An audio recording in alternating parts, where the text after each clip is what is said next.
What's up, y'all? It's Dr. Mia, and we are here with our wonderful podcast, Ageless Vitality, and we're super excited to present it to you. I want to introduce you to someone very special. Y'all probably already know him, but his name is Joseph. Joseph, tell the people hello. People, hello. Hello, everybody. I'm Joseph Brown. I am her better half. And so some of you may know that we own a practice, Bella Wellness Center in Birmingham, Alabama. And Joseph is the CEO and the male intimacy coach. And I am the founder and medical director.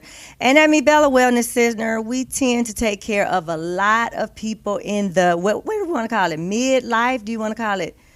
Let's not call it midlife. Let's call it the growth spurt of their life. Okay, the growth spurt of your life. So it's like one of the most changing times in life. Absolutely. When you're in your 40s and your 50s, and I can even go as far as to say 30s, 40s, 50s, 60s. Absolutely. And so we wanted to talk about some of the things that happened and some of the things that changed during this time in life. We want to talk about some things that couples go through during this time in life. I want to talk about some things that women go through in this time of life. And Joseph is going to help share some stuff about the men. Absolutely. During this time in life, because so many things change. And so some of you may know I am a board certified gynecologist at Bella Wellness Center. And so one of my biggest things that I focus on would be hormone balance, hormone replacement therapy, menopause, and andropause.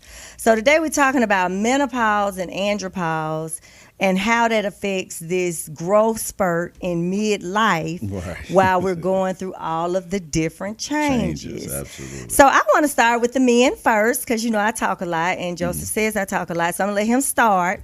And we're going to talk about a few of the things that you noticed, and I say for you it was in your mid-40s. Yeah, absolutely. Mid-40s. Mid to late 40s. Right. And then over time, progressively, what are some of the things that you noticed during that time that you had not really paid attention to or really experienced at that level before?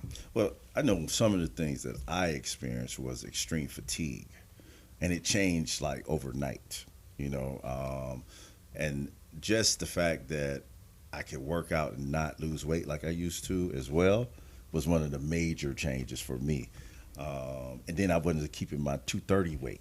My weight was more 240, 245, even if I worked out. So those were some of the things. And just the fact that, the knees start cracking and the ankles start cracking, the back got a little sore sometimes. But I did really, really pay attention to the fatigue part because we're a very active family. We have very active children, and it made a lot of difference in, even though we did what we have to do, we still was extremely tired doing it. Right. So it made a lot of difference in what type of rest I need to get. Even though I still can only get 5 hours of rest, now I'm more fatigued during the day. So that was one of the things that really changed in my life and my body and everything like that. And then working out and still not really losing weight, fit, but not losing weight, and it got to the point where I was started to lose muscle mass, and I'm a pretty muscular guy, so I started losing muscle mass, and that was the one thing too. I was looking in the mirror, I was like, hey, my chest has never been this small, so that was one of the real changes that really kind of made me kind of take notice, and maybe I am going through something, but the fatigue and not losing weight thing was the real major for me.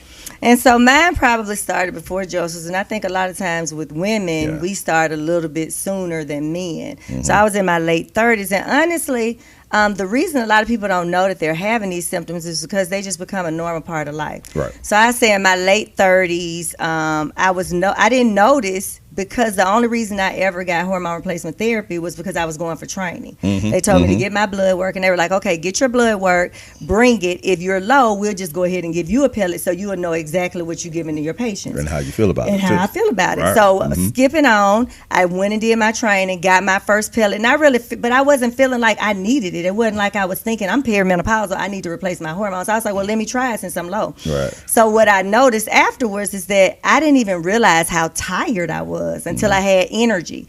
I didn't realize how much I wasn't sleeping until I slept through the night. I kept saying I was getting up to go to the bathroom. I noticed that I was starting to gain weight, and gain weight in my belly, which I've always been the other shape where you gain in your hips and your butt and not your belly. But now I'm starting to gain in my belly.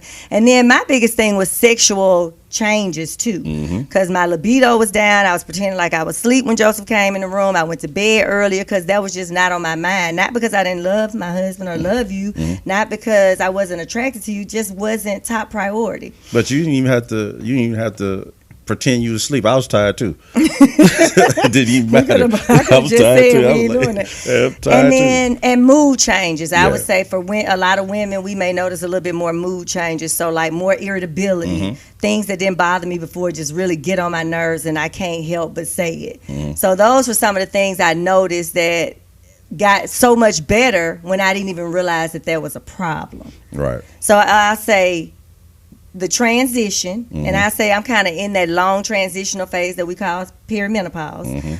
Some people want to know, like, what's the difference in perimenopause, and then they also want to know what's the difference in andropause and menopause, because we don't talk to men about the pause. The pause, right. We just talk to men about aging. And so I think another thing we have to talk about as well is the mental part of it, because we have been trained over time to think that this just happens.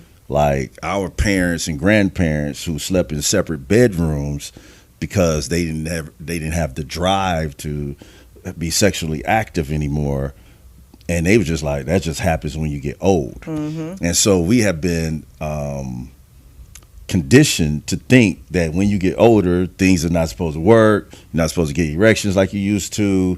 You're not supposed to be sexually attractive to anybody like you used to, and things like that. So we were conditioned at one time to think that we're just getting older and this is what happens. Right. So fortunately for us, you did go get hormone replacement therapy, because that's when we started to realize, like, this is not really supposed to happen like right. this. I'm not supposed to feel that bad. I'm not supposed to feel bad. But I don't think it's not supposed to be a way of life. Exactly. It's not supposed to be a way of life. And so the mental part is also the other part that can be bad for men. Because if we're, we don't have the drive, we have fatigue, we too tired, we can't get a good erection, and we thinking, man, I'm just getting older. Right. So that part as well is part of the transition, I guess, to the midlife or the growing spurt. So.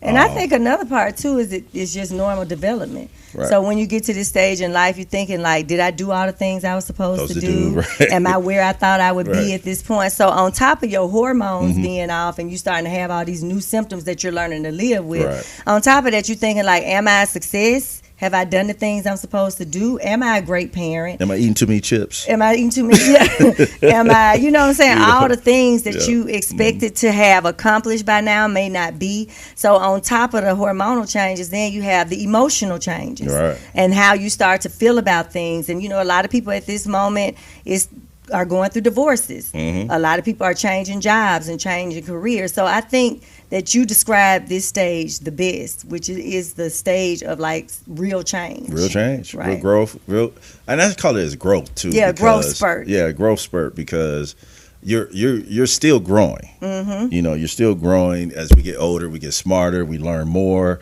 We try to make sure we stay educated. It's just you got to be educated about your body and what's going on with you, and pay attention to what's going on. Right. Just don't be our grandparents and great grandparents where we grow and we sleep in two separate bedrooms, and stuff. And, we don't talk to each other because we got an attitude, and we don't even know why we got an attitude with each other. But not communicating. Not communicating, So it is growth. It is growth and learning, okay, I got some changes going on, but also being educated enough to know, okay, I can do something about this too. Right, right. So I do have control. I do have control over it. Yeah. And if it's something major more than that, being educated enough to go seek help. Right. Right. And then the other part is physical changes. Oh yeah. So getting used to your new body. I used to like be real cute in my little Daisy Dukes when I was young. I can't wear Daisy Dukes anymore. Thank you.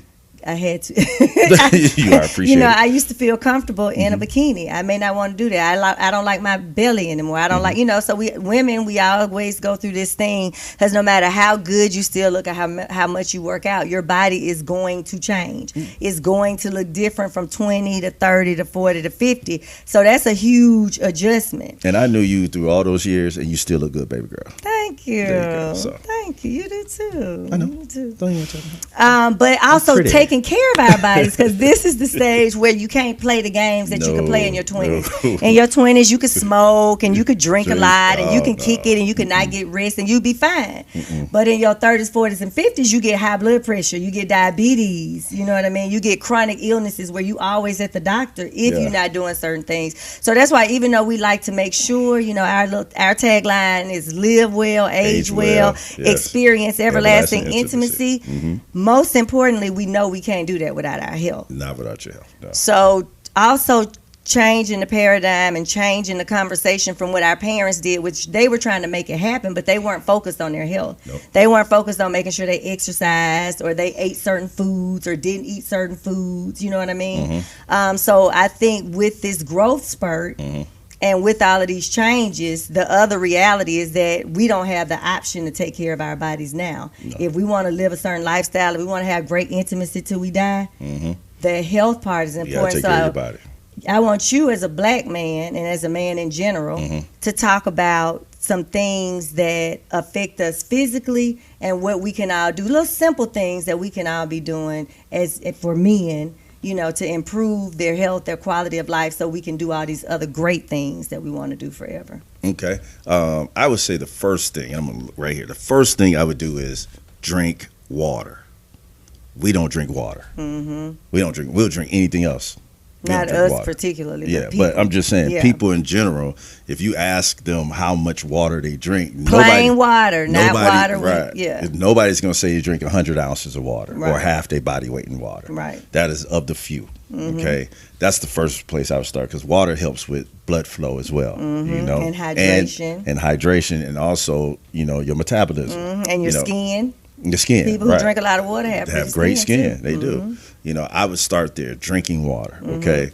The next thing I would do is pay attention to what you're putting in your body. Like, if you eat something and it bothers you the next day, or you have stomach cramps, or you diarrhea, or even constipation, because they're both the same, constipation or diarrhea.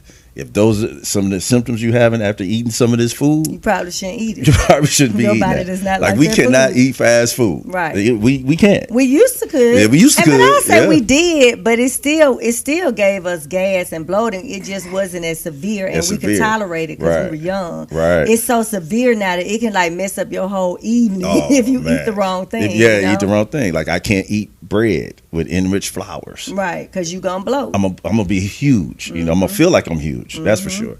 So you have to pay attention to what you're eating. You know, go to your doctor. You know, I mean, COVID was very unfortunate for everybody, but a lot of people we lost, and you know, I lost a lot of people during COVID. We lost because of their previous health issues. You know, and COVID just enhanced it and took them away from us. So, you know, go to the doctor. Know what your issues are. You know, if you're diabetic, you can't be out with me drinking bourbons and all that stuff. And I'm not going to let you either, you know, as a friend. But you have to pay attention to what's going on with your body, you know, and pay attention to what you should and should not be doing. A lot of times, because of our health, eating, not drinking water, we're 20 pounds heavier. Yeah. And that weight is just a big thing. And for me, I can't do 20 pounds on these knees. Right. Okay, it just hurts. And then your back start hurt. Yep, back start hurt. Big, right. You know, so we just got to pay attention to how we're treating our own bodies. Right. This is your vessel. This is your first line of defense against everything else. You know, but we have to take a step back to where we take care of our children, take care of everybody else, and we kind of forget about ourselves sometimes. Or once we're done taking selfish. Right, and we're not selfish. Right, we're called selfish if we put ourselves first. Right, especially women. Yes, you know, men. You know, somebody who said this. You know, they say, "Yeah, you fat." Well, I'm a man. I'm supposed to be fat. Right. You know, but that's not true. You know, that's why we die first too. Right. Right. You know, that's why we die first. So we have good policies for our wives now, because so we could die and leave them nice. But no, I'm not trying to die first. Right. You know what I'm saying? I don't want you to die either, but I'm not trying to die first. But we just want to make sure that as a man, that we are paying attention to ourselves. If you were 185 until you was 40, and now you balloon to 225, that's something you need to pay attention to. That's a lot of weight. Yeah. And I see a lot of people do it. You know, if you're a 250-pound man, let's say you play football your whole life, 250-pound man, you balloon to 300, you need to pay attention to that, because those knees really can't take that extra 50. Right. You know, and trust me, I went from 228 to 260 something at one time, and it hurt. Yeah, my whole body. Yeah, it hurt. Everything hurt. You know, Marley, we're all blaming on Marley. Yeah, we blame it on Marley, right? You know, cheeseburgers and milkshakes, right? During the pregnancy, right? So, and it hurt. You know, from my ankles to my knees to my hips. So you got to pay attention to that. And do something about it. And it doesn't have to be extreme. It could be simple as start drinking water. Stop eating processed foods. Eat more vegetables and fruits. Cook at home. You know, and the great thing about it, if you're a family person, you know, and if you're doing that, you're teaching your kids to do that. You're teaching your children to do that. And then they will understand a good life. Like my mother had heart disease early in life, right? Right. So we ate baked foods and vegetables all the time. Right. So I understood eating correctly and didn't even realize, you know, because I was a savage. Whatever hit the table, I'm eating it. Right. But I didn't even realize she was eating healthy to save her life. Right. In turn, making me much healthier. Exactly. So I don't have the diabetes that my family have. I don't have the heart disease my family have. Even high blood pressure. Yeah, I don't have the high blood. Well, I experienced a little bit in the past, but but it's never been diagnosed. It's never been diagnosed as high blood pressure. So I don't have that because I grew up with a history of eating pretty well. Yeah. Yeah. So what you put in your body? So you said water, going to the doctor, exercise, and what you putting in your body. We got to watch this food. Listen, Chick-fil-A serving a lot of chicken. I don't know of a lot of chicken farms. Increase. Did we get some more chicken farms? Right. I mean, that's a lot of chicken. Right. You know, and we have way more chicken places than that. You know, so you have to understand, we eat a lot of chicken. Right. Where is it coming from? Right. So making sure we're eating healthy, choosing healthy, understanding farm raised food versus wild caught food. Yeah. You know, farm raised fish versus wild caught fish. Right. You know, they promote the world out of farm raised fish. Yeah, and that just means it's kind of man made. Okay, so and what I'll add to that is during this midlife time, some things we need to do. I would say for women, I think it's self-awareness. So paying attention to you, making sure that if you're starting to notice changes, that you are actually willing to acknowledge those changes and take the time from everybody else and everything else and go and address those changes and those problems and fix them.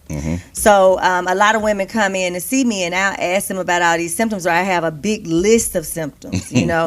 And so the list, when they come in, they're like, Dr. Mia, when I saw that list, it was everything about me. I'm like, yes, because you're 40 years old and you don't have any testosterone. So of course you're going to be tired all the time. Of course you're going to be irritable, you know. But once those things happen, not just being okay with it, but saying, hey, this has changed. I'm not happy. It's affecting my quality of life. I need to go see somebody and I need to seek care, because I do know that hormones change. It's the talk. Everybody's talking about it. Oprah's talking about it. Tabitha Brown's talking about it. Everybody's talking about the perimenopausal changes and how much it can affect your quality of life. So when these things start happening, being willing to take the time to go investigate, being willing to do what needs to be done to balance your hormones, even if that means investing into you and investing in your health, and then making those lifestyle changes to improve everything. We have to live that healthier life in order for us to really go through this growth spurt gracefully. Yeah, and you have to be selfish, though. Yeah, you have to be especially selfish. for women, because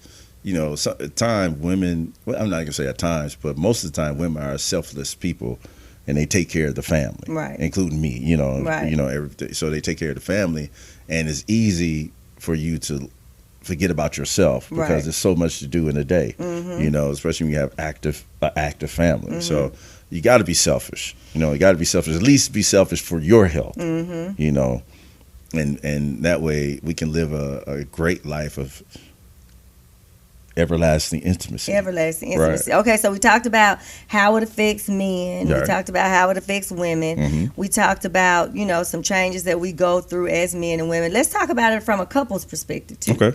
So, we're going through all these changes, and we're in this marriage, which to me probably is the hardest relationship ever created by God. And it was created by God. Depends on who you are in the relationship. It depends on who you are in the relationship.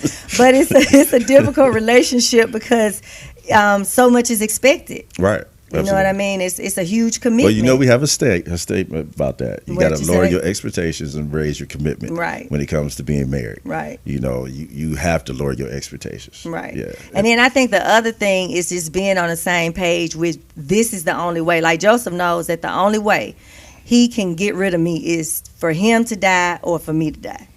No in betweens. Like we know. So we don't even go back to if things get hard, if things get challenging. Our thought is never divorce or separation. Our thought is always what am I doing and what can I do to fix it?